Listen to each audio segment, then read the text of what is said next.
Hello, I'm in a 2015 Ford Escape, and today I'm going to show you how to reset your oil change required light. So see if it started.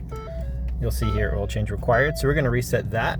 So you'll turn the vehicle off, and then you're going to put it into the accessory position, so on, without starting the vehicle and the motor. So we'll turn it to that position.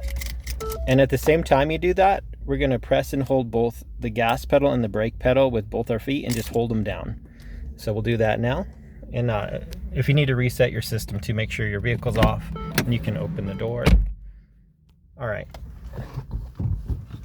So we're in the accessory position, pressing and holding the gas and the brake. And then here we can see that this reset is now started. And then yeah, give it like 15, 20 seconds or so.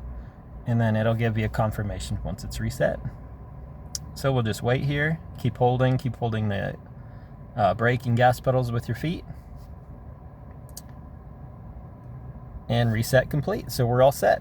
So now that message is going to be gone. So if we start the vehicle, we'll see that prompt is gone that was there originally. But I hope this is helpful. Hope you have a wonderful day.